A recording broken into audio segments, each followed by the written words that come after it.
Idag så har vi så mycket bra precisionstillverkat stål så att vi behöver inte snåla med det materialet. Men förr i världen när man själv gjorde sitt stål eller man köpte stål som var dyrt, då försökte man alltid att ta tillvara på det stålet och använda så lite som möjligt i sin produktion.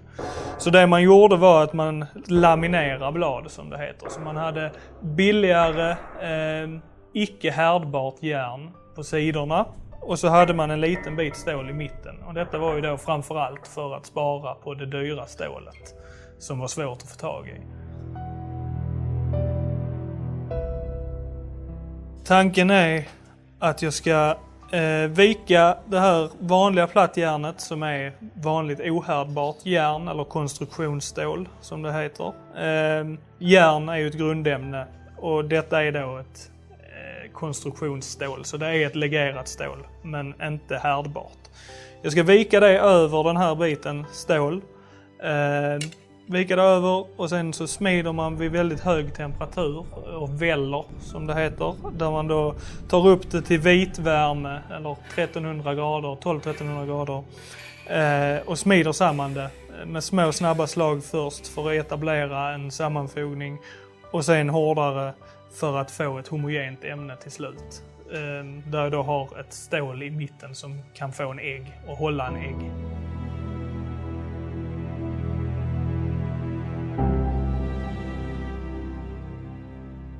Man får sidorna blir flexibla på ett, och om man har en kniv i bara härdbart stål så är risken stor att man kan knäcka kniven. Det kan man inte riktigt, det är klart man kan om man är väldigt vårdslös, men det blir en viss flexibilitet när man har järn på sidorna som man inte får i en kniv som är i ett helt stål så att säga. I gamla tider så användes sand eller även att man lindade in det i någon form av halm och strå och sen lera, och detta är för att isolera den här fogen som ska bli mellan stålet och järnet. Så vill man isolera den för syre, för får man in syre så får man glödskal på stålet och då får man orenheter och då biter inte de två olika materialen ihop som de ska, utan där blir inneslutningar som det heter. Idag använder man istället något som heter borax som är, det fyller precis samma funktion, att isolera den så kallade svetsfogen mellan materialen från syret under sammanfogningen. Man börjar, när man har fått ett ämne som man anser sitter ihop på ett sätt som är bra, så börjar man med en grov form av en kniv. Så den kommer att se ganska så liten och knubbig ut innan man börjar driva ut det till ett faktiskt blad. Men det är väldigt viktigt att man har den här formen rätt, för att annars när det sen dras ut på längden och bredden så får man en väldigt konstig form på det. Så vill man smida nära färdig form så gäller det att förformningen är där den ska så att säga. Den ska vara på ett visst vis för att det ska kunna bli en kniv. Nästa steg är ju då att man profilerar kniven på en slip oftast. Förr i världen hade man väl använt slipstenar eller sliphjul, kanske vattendrivna, vad vet jag. Idag har man ju moderna slipar som gör jobbet mycket enklare och mycket snabbare. Efter profileringen så ska kniven normaliseras 3 gånger i fallande temperaturföljd för att ta bort spänningar som man har lagt till stålet under smidet. Man slår ju, det blir ganska många slag och stålet blir stressat kan man säga. Normaliseringen gör man för att man sen ska kunna härda kniven utan att den spricker. Det är viktigt att man tar bort alla spänningar som man har byggt upp så att den inte går av i härdningen.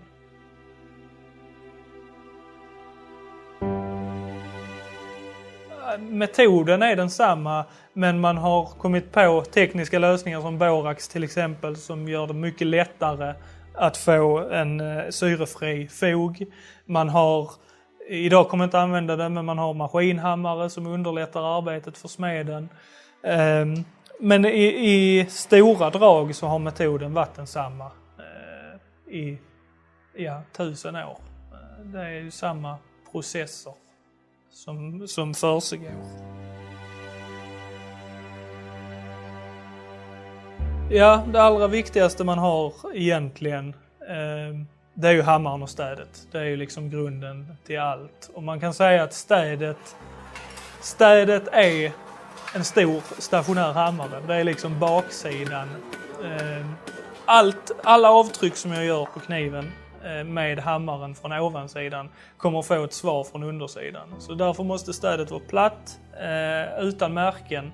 För slår jag och jag har ett märke i städet så får jag ett märke på baksidan direkt. Tången har man ju, i detta fallet så kommer jag ha ett långt ämne som jag kan hålla i. Tången har man ju för att inte bränna sig givetvis. Tången är ju ett fantastiskt redskap för att man kan göra en tång för varje ändamål. Man kan ha, i smedjor ser man oftast rader med tänger som kan förefalla väldigt lika, men de är väldigt specifika oftast för man har gjort den för ett visst syfte. Och det är ju då för att få ett stabilt grepp, inte behöva komma nära det varma stycket med händerna.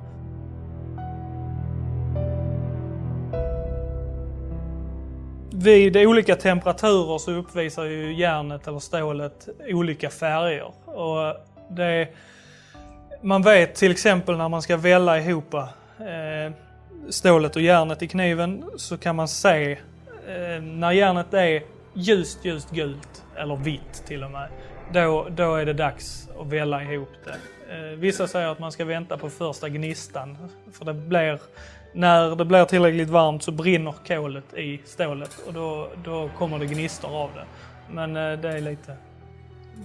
Då förstör man egenskaperna i stålet i mitt tycke.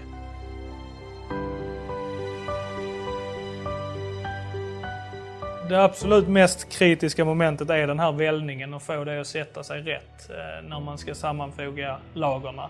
För sen förhoppningen och målet är att man ska kunna smida på det här ämnet som jag får ut efter vällningen precis som om det var en homogen järnbit. Jag ska kunna behandla det på precis samma vis utan att det vill dela sig i den här fogen. Och det är där det går fel oftast kan man väl säga. Att det delar sig när man börjar banka på det sen. Det är ju vardag, eller vad man ska säga nu, att tillverka saker, men man slutar aldrig fascineras över hur mycket det går att flytta järnet och stålet. Att det faktiskt går att få en bit som är, säg den är 100 mm gånger 40 mm. Att man kan få den att bli en kockkniv som är 220 och 60 mm hög.